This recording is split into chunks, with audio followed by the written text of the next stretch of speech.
மகாநதி இங்கே விஜய் ஏதாவது பிளான் பண்ணி காவிரியை பக்கம் ஈர்த்தரலாம் அப்படின்னு ஏகப்பட்ட விஷயங்களை பண்ணுறாரு. முதல் நாள் கையை கட் பண்ணிக்கிட்டேன் அப்படின்னு பயங்கரமாக கத்தி ஆர்ப்பாட்டம் பண்ணுறாரு. இன்றைக்கி சமைக்கும் போது எண்ணெய் கையில் பட்டுடுச்சு, கையெல்லாம் புண்ணாயிடுச்சு அப்படின்னு பயங்கரமாக கத்துறாரு விஜய். அதை கேட்டு கீழே இருக்கிற மாமி ரொம்ப பதட்டமாக மேலே ஓடியும் வராங்க. வந்து பார்த்துட்டு, ஏடா அம்பி இது ஒரு காயமா, இதுக்கு எப்படி கத்திட்டு இருக்க, ஆம்பளை பிள்ளை இப்படிலாம் கத்தலாமா அப்படின்னு சொல்லிட்டு அங்கேருந்து கிளம்பி போகிறாங்க. உடனே காவிரிக்கு ரொம்ப மனசு கஷ்டமாக இருக்குது. விஜய் வேறு சமைக்கிறங்கிற பேரில் இப்படி பண்ணிகிட்ருக்காரு. பார்க்கவே பாவமாக இருக்குது. இவருக்கு ஏன் இந்த வேலை? இவர் பாட்டுக்கு அங்கே வீடு கடல் மாதிரி வச்சுருக்காரு. அங்கே போனால் வீட்டில் இருக்க எல்லாமே சமைச்சு கொடுப்பாங்க. ஆனால் இவர் அதை விட்டுட்டு தேவையில்லாமல் கஷ்டப்பட்டுருக்காரு. இவர்கிட்ட பேசி முதல்ல இங்கேருந்து அனுப்பணும் அப்படின்னு காவேரி முடிவு பண்ணுறாங்க. ஆனால் காவேரிக்கு இங்கே விஜய்கிட்ட போய் பேசுறதுக்கான சந்தர்ப்பம் கிடைக்கவே இல்லை. சாரதா பாட்டின்னு எல்லாருமே கூடவே இருக்காங்க. நாம் மட்டும் இப்போ போயிட்டு விஜய்கிட்ட பேசணும்னா கண்டிப்பாக அம்மா அதை தப்பாக புரிஞ்சுக்கிட்டு தேவையான பிரச்சனை பண்ணுவாங்க. அதனால் நாம் அப்புறமா ஃபோனில் பேசிக்கலாம் நைட்டாக அப்படின்னு காவேரி கிளம்பிங்க அப்பளம் வைக்கிறதுக்காக போகிறாங்க. அப்பளத்தை ஒரு பாக்ஸில் எடுத்துகிட்டு போயிட்டு ஒரு சூப்பர் மார்க்கெட்டில் கொடுத்துட்டு கிளம்புறாங்க. விஜய் பின்னாடியே ஃபாலோ பண்ணி போய் அந்த சூப்பர் மார்க்கெட்டில் அவங்க கொடுத்த அப்பளத்தை எல்லாத்தையும் மொத்தமாக வாங்கிக்கிறாரு. வாங்கிக்கிறது மட்டும் இல்லாமல் இன்னுமே அவங்கள்ட்ட வாரம் ஒரு ஆர்டர் வாங்குங்க, அந்த ஆர்டர் எல்லாத்தையும் நானே எடுத்து டிஸ்ட்ரிபியூட் பண்ணிக்கிறேன் அப்படின்னு அந்த சூப்பர் மார்க்கெட் ஓனர்ட்டையும் பேசுகிறாரு விஜய். பேசி அதே மாதிரி அட்வான்ஸும் கொடுக்குறாரு. இங்கே காவேரிக்கு சந்தோஷம் தாங்கலை. இன்றைக்கி தான் நம்ம முதல்ல ரொம்ப கஷ்டப்பட்டு அப்பளம் போட்டு எடுத்து வந்தோம். வந்த அன்னைக்கு எல்லாமே சேல்ஸ் ஆகிடுச்சு. அது மட்டும் இல்லாமல் இன்னும் 4 பொட்டி வேறு கேட்டிருக்காரு. நம்ம பரவாயில்ல, இந்த பிஸ்னஸை முன்னேற்றிட்டோம் அப்படின்னா கண்டிப்பாக நம்ம வீட்டில் கஷ்டத்தையும் போக்கிடலாம் அப்படின்னு காவேரியும் முடிவு பண்ணுறாங்க. அதுக்கப்புறமா இங்கே வீட்டுக்கும் வராங்க. வீட்டுக்கு காவேரி திரும்பவும் அந்த 4 பாக்ஸில் அப்பளம் போடணும் அப்படின்னு அடுத்தடுத்து மாவெல்லாம் பிசைஞ்சு அப்பளம் போடுற வேலையை பார்க்குறாங்க. ஆனால் நம்ம விஜய் சும்மா இல்லாமல் காவேரிக்கிட்ட பேசுறதுக்கு தொடர்ந்து ட்ரை பண்ணிகிட்டே இருக்காரு. இதை சாரதா பார்க்குறாங்க. பார்த்துட்டு விஜயை கூப்பிட்டு திட்டுறாங்க. இங்கே பாருங்க தம்பி, உங்களுக்கு அவ்வளோதான் மரியாதை சொல்லிட்டேன்.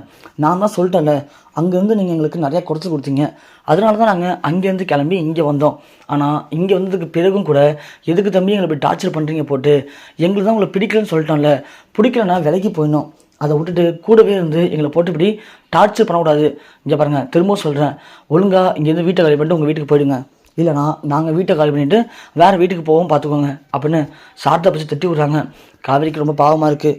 எவ்வளோ பெரிய ஆள், இவரை போயிட்டு அம்மா இப்படி திட்டுறாங்க, அவரும் சிரிச்சுட்டே நிற்கிறாரு. எல்லாமே நமக்காக தானே, நம்ம இவர்கிட்ட தெளிவாக பேசி புரிய வைப்போம் அப்படின்னு காவேரி நினைக்கிறாங்க. நினச்ச காவேரி இங்கே அதுக்கப்புறமா வீட்டில் யாரும் இல்லாதப்போ விஜய் வீட்டுக்கு வரலான்னு வராங்க. பார்த்தா விஜய் அப்போ தான் மொட்டை மாடிக்கு வராரு. உடனே காவேரி, விஜய் நான் மட்டும் கொஞ்சம் பேசணும் அப்படின்னு சொல்கிறாங்க. உடனே விஜயும், சொல்லு காவேரி சொல்லு, இதுக்காக தான் காவேரி வெயிட் பண்ணிட்டுருக்கேன், சொல்லு காவேரி என்ன விஷயம் அப்படின்னு கேட்க, இங்கே பாருங்க விஜய், நீங்கள் இங்கே இருக்கிறது சரியில்லை, எல்லோரும் உங்களை ஒரு மாதிரி பேசுகிறாங்க, அது எனக்கு கஷ்டமாக இருக்குது. நீங்கள் எவ்வளோ பெரிய ஆள், அப்படி இருக்கும்போது நீங்கள் எதுக்காக இப்படி இங்கே தங்கிக்கிட்டு இவங்கள்ட்டலாம் இப்படி அசிங்கப்படணும், நீங்கள் முதல்ல கிளம்பி உங்கள் வீட்டுக்கு போங்க அப்படின்னு சொல்கிறாங்க. என்ன காவேரி, நான் என் வீட்டில் தான் இருக்கேன், நீ எங்கே இருக்கியோ அதுதான் என் வீடு, அப்படி இருக்கும்போது நான் இங்கே தான் இருக்க முடியும். நான் இங்கேருந்து காலி பண்ணி போகணும் அப்படின்னா நீ என் கூட வரணும். நீ வரியா, வர ரெடியாக இருக்கியா? இல்லை அப்படின்னா விட்டுரு காவேரி, நான் இப்படி எங்கேயாவது இருந்துட்டு போகிறேன், எனக்கு என்ன அப்படின்னு விஜய் ரொம்ப சலிப்பாக பேசுகிறாரு. காவேரி ஒன்று, இல்லை விஜய் நான் சொல்கிறது கேளுங்க, நீங்கள் இப்படி இங்கேருந்து கஷ்டப்படுறதெல்லாம் பார்க்கும்போது வேணாம் விஜய், உங்களுக்கு வீடு இருக்குல்ல, கிளம்புங்க விஜய் அப்படின்னு சொல்கிறாங்க. இங்கே பார் காவேரி, திரும்ப என்னை கேட்டே இருக்காத, நான் தான் சொல்கிறேன்ல, நான் இங்கேருந்து போகணும் அப்படின்னா கண்டிப்பாக அதுக்கு நீ என் கூட வரணும், நீ வர ரெடியாக இருந்தால் சொல்லு, நான் போகிறேன், இல்லையா இதோட விட்டுரு அப்படின்னு விஜய் சொல்கிறாரு. காவேரிக்கு இங்கே என்ன பண்ணுன்னு தெரில. அதுக்குள்ளே சாரதா கூப்பிட்ற சவுண்டு கேட்குது. உடனே இங்கே சாரதா கூப்பிட்றோம், விஜய் விட்டுட்டு காவேரி டக்குன்னு உள்ளே ஓடிடுறாங்க. அதுக்கப்புறமா விஜய் அன்றைக்கி நைட்டு திரும்பவும் அந்த ஐயர் கூட சேர்ந்து உட்காந்து குடிக்கிறாரு.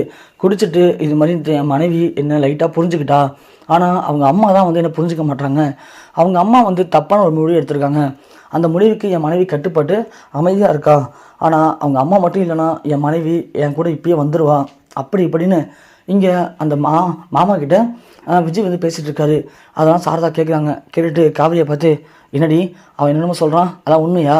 அப்போது உனக்கு அவனை பிடிச்சிருக்கு, அவங்க கூட போகணுன்னு ஆசைப்பட்ற, எனக்காக தான் நீ இப்போ சலிச்சுக்கிட்டு இங்கே இருக்கியா அப்படின்னு கேட்க, மா அவர் சொல்கிறான்னா அவரை போய் கேளுமா, எதுக்குமா நீ என்ன பேசிகிட்டு இருக்க, நான் அப்படி சொன்னேனா, இல்லை நான் போய் இப்போ அவர்கிட்ட பேசணுண்ணா, ஏண்டி என்ன விளையாடுறியா, நீ சொல்லாமையா இப்போ அவன் சொல்கிறான், அவன் தான் அந்த அளவுக்கு தெளிவாக சொல்கிறானே, என் பொண்டாட்டிக்கு விருப்பம் இருக்குது, அவங்க அம்மாவுக்கு பிடிக்கலன்னு அமைதியாக இருக்கா அப்படின்னு, அதெல்லாம் என்னடி அர்த்தம்? அவன் ஏதோ குடிச்சிட்டு போதையில் பேசுகிறாருமா, அதுக்கு என்ன போய் சந்தேகப்படுவா நீனு அப்படின்னு காவேரி இங்கே சொல்கிறாங்க. இங்கே எல்லாம் நடந்து முடிஞ்சதுக்கு அப்புறமா சாரதா சரி போய் படுங்க போங்க எல்லாம் அப்படின்னு அமுச்சுட்றாங்க. விஜய் இங்கே குடிச்சு முடிச்சுட்டு போதையில் அப்படியே வந்து தள்ளாடிட்டு நிற்கிறாரு. காவேரி பார்க்க பாவமாக இருக்குது, நம்ம கொண்டு போகிற வீட்டில் விட்டு வந்துடுவோம் அப்படின்னு பொறுமையாக யாருக்கும் தெரியாமல் வெளியே போகிறாங்க. வெளியே போன காவேரி அவர் விஜயை பிடிச்சி, விஜய் ஏன் இப்படி பண்ணுறீங்க, இந்த குடிக்கிற பழக்கம்லாம் தேவையில்லை விஜய், நான் சொல்கிறது கேளுங்க, நீங்கள் தேவையில்லாத விஷயம்லாம் பண்ணிகிட்ருக்கீங்க, வாங்க ரூமுக்கு மேலே போவோம் அப்படின்னு காவேரி விஜயை பொறுமையாக அழைச்சிட்டு போகிறாங்க. ஆனால் விஜய் காவேரியை பிடிச்சிக்கிட்டு ஊரை தெரிஞ்சுக்கிட்டேன், உலகத்தை புரிஞ்சுக்கிட்டேன் அப்படின்னு பாட்டெலாம் பாடுறாரு. காவேரி ஒன்று, விஜய் கத்தாதீங்க விஜய், அம்மா வந்துட போகிறாங்க அப்படின்னு சொல்ல இங்கே விஜயும் காவேரி மேலே அப்படியே சாஞ்சிக்கிட்டு பயங்கரமாக பாட்டெலாம் பாட்டே போகிறாரு. நேரம் பார்த்து சாரதா கரெக்டாக வராங்க. வந்ததும் காவேரி என்ன பண்ணுற நீனு அப்படின்னு கேட்க, அம்மா நான் ஒன்றும் பண்ணலாமா, விஜய் தாம்மா என்னை பிடிச்சி விட மாட்டாரு அப்படின்னு காவேரி சொல்ல, உண்மையாகவே அந்த நேரம் பார்த்து விஜய் காவேரியை பிடிச்சிருக்காரு. சாரதா உடனே போயிட்டு விஜய் விடுங்க முதல்ல காவேரியை விடுங்க அப்படின்னு இழுக்கிறாங்க. ஆனால் விஜய் காவேரி விடவே மாட்டாரு. விடுங்கத்த, அவன் என் பொண்டாட்டி, நான் எதுக்கு அவள் விடணும், அதெல்லாம் விட முடியாது, நவுந்து போங்க நீங்கள் அப்படின்னு சாரதா அப்படி தள்ளி விடுறாரு. ஆனால் காவேரி விஜய் விடுங்க விஜய் விடுங்க விஜய்ன்னு சொல்ல இங்கே விஜய் காவேரியை விடுற மாதிரி தெரியல. இதை வந்து நம்ம மாமா பார்த்துட்றாங்க. ஐயோ இவன் வேறு குடிச்சிட்டு இப்படி பிரச்சனை பண்ணுறானே அப்படின்னு சொல்லி அவர் வந்து தடுக்கிறாரு. ஆனால் தடுக்கவே முடியல. வேறு வழி தெரியாமல் டக்குன்னு அந்த மாமா போலீஸுக்கும் கால் பண்ணிடுறாங்க. போலீஸும் வந்துடுறாங்க. வந்ததும் என்ன தம்பி குடிச்சிட்டு பிரச்சனை பண்ணுறியா, ஆள் இல்லாத வீட்டில் கிளம்பு ஸ்டேஷனுக்கு போல அப்படின்னு விஜயை அரெஸ்ட் பண்ணுறாங்க.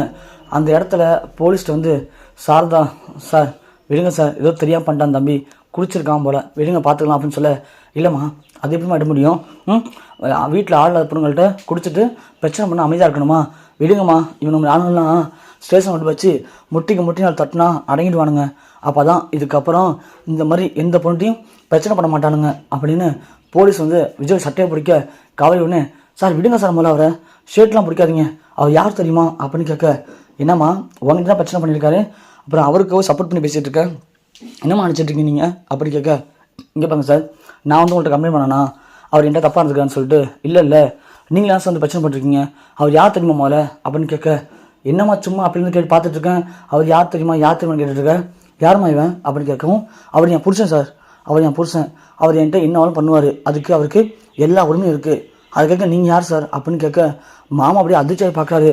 உடனே காவேரி என்னம்மா சொல்கிற அப்படின்னு கேட்க, ஆமாம் மாமா, அவர் என் புருஷன் தான், நான் அவர் பொண்டாடி தான், எனக்கு அவருக்கும் சின்ன பிரச்சனை, அதனால் நான் அவரை விட்டு தனியாக வந்து எங்கள் அம்மா கூட இருக்கேன், இப்போ என்னை சமாதானப்படுத்தி அழைச்சிட்டு போகணும் தான் அவர் இங்கே வந்திருக்காரு, அதனால தான் எங்கள்கிட்ட இப்படி பண்ணிகிட்ருக்காரு, நீங்கள் தப்பாக புரிஞ்சுக்கிட்டீங்க மாமா அப்படின்னு காவேரி சொல்கிறாங்க. அப்போ தான் அந்த மாமாவுக்கு எல்லாம் புரியுது, விஜயும் காவேரியும் ஹஸ்பண்ட் ஒய்ஃபு, ஸோ காவேரி சண்டை போட்டு வந்ததுனால விஜய் வந்து காவேரி சமாதானப்படுத்துறதுக்காக இங்கே வந்து தங்கியிருக்காரு அப்படிங்கிற எல்லா உண்மையும் புரியுது. உடனே மாமா வந்து சாரி சார், அந்த தம்பி வந்து இங்கே பிரச்சனை பண்ணான்னு சொல்லி தான் உங்களுக்கு கால் பண்ணேன், ஆனால் உண்மையாலுமே இவங்க 2 பேரும் ஹஸ்பண்ட் ஒய்ஃப்னு எனக்கு தெரியாமல் போச்சு, என்ன சார் நீங்கள் தானே வீட்டு ஓனரு, 2 பேரும் யார் என்னால் விசாரிக்க மாட்டீங்களா, விசாரிக்காமல் இப்படி வீடை வாடகை கொடுத்துருவீங்களா அப்படின்னு கேட்க, இல்லை சார் நல்லா தான் விசாரித்தேன், ஆனால் இதை விசாரிக்க மறந்துட்டேன் சார் அப்படின்னு சொல்ல, என்ன சார் போங்க சார், இப்படி தேவையில்லாமல் நீங்கள் வீட்டை வாடகை விட்டுட்டு எங்களை கால் பண்ணி எங்களுடைய வேலையும் கெடுத்துட்ருக்கீங்க, இங்கே பாருங்கள், இதுக்கு மேலே இந்த மாதிரி தப்பான இன்ஃபர்மேஷன் கொடுத்தீங்க அப்படின்னா நாலு பின்ன எதாவது பிரச்சனை நாங்கள் வர மாட்டோம் அப்படின்னு சொல்லிட்டு போலீஸ் கடுப்பாகி போகிறாங்க. உடனே இங்கே மாமா கேட்குறாரு, என்ன தம்பி சொல்லவே இல்லை, ஏம்மா நீங்களும் பெரிய மனுஷங்க தானே, அவர் இந்த பொண்ணுடைய புருஷன் தான் சொல்லலாம்ல என்கிட்ட, ஏம்மா இப்படி பண்ணுறீங்க, போங்க வீட்டு சண்டையை இப்படி பண்ணிட்டீங்களே அப்படின்னு சொல்லிட்டு அந்த மாமாவும் கீழே இறங்கி போகிறாரு. உடனே சாரதா, காவேரி என்ன பண்ணியிருக்க, அவனை விட்டு வீட்டுக்குள்ளே வா போல அப்படின்னு சொல்லிட்டு உள்ளே போகிறாங்க. உடனே காவேரி விஜயை பார்க்குறாங்க. விஜய் ஒன்று, தேங்க்ஸ் காவேரி, இப்போயாச்சும் நான் புருஷன்னு எல்லாத்தையும் சொன்னியே, எனக்கு அதுவே போதும் காவேரி அப்படின்னு விஜய் அப்படியே காவேரியை கட்டி பிடிச்சிக்கிறாரு.